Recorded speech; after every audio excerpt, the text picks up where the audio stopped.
ಹಾಲು ಕೊಡುತ್ತೆ.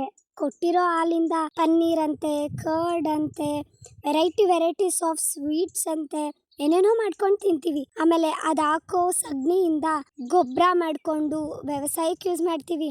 ಅದೇ ಗೊಬ್ಬರದಿಂದ ಗೋಬರ್ ಗ್ಯಾಸ್ ಅಂತ ಮಾಡ್ಕೊಂಡು ಮನೆ ಕುಕ್ಕಿಂಗ್ ಮಾಡೋದಕ್ಕೆ ಯೂಸ್ ಮಾಡ್ತೀವಿ. ಈ ಒಂದು ಹಸುವಿಂದ ಇಷ್ಟೆಲ್ಲ ಬೆನಿಫಿಟ್ಸ್ ಇರ್ಬೇಕಾದ್ರೆ ಎಂಡ್ ಆಫ್ ದ ಡೇ ನಾವೇನ್ ಮಾಡ್ತಿದೀವಿ, ಅದನ್ನ ಕಟ್ ಮಾಡ್ಕೊಂಡು ತಿಂತಿದೀವಿ. ಇಂಥ ಕ್ರೂರ ಪ್ರಪಂಚದಲ್ಲಿ ಭಾರತದ ಸಂಪ್ರದಾಯದಲ್ಲಿ ಮಾತ್ರ ಆ ಒಂದು ಹಸುನ ಗೋಮಾತೆ, ಕಾಮಧೇನು ಅಂತ ಕರೆದು ಪೂಜೆ ಮಾಡ್ತಿದೀವಿ. ದೇವರಿಗೆ ಸಮಾನವಾಗಿ ಹೋಲಿಸಿ ಪೂಜೆನ ಮಾಡ್ತೀವಿ. ಮಹಾಲಕ್ಷ್ಮಿ ಅಂತ ನಮಸ್ಕರಿಸ್ತೀವಿ.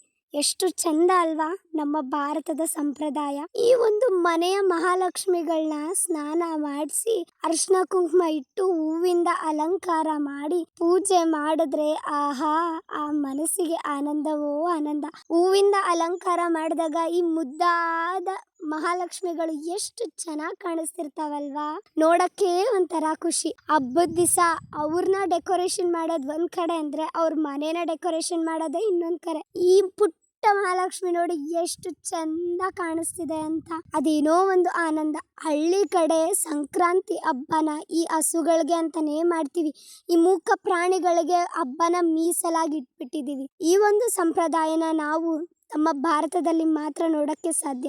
ಅದರಲ್ಲೂ ನಮ್ಮ ಕರ್ನಾಟಕದಲ್ಲಿ ಸಂಕ್ರಾಂತಿ ಹಬ್ಬ ಬಂತು ಅಂದ್ರೆ ಹೇಳಂಗೆ ಇಲ್ಲ.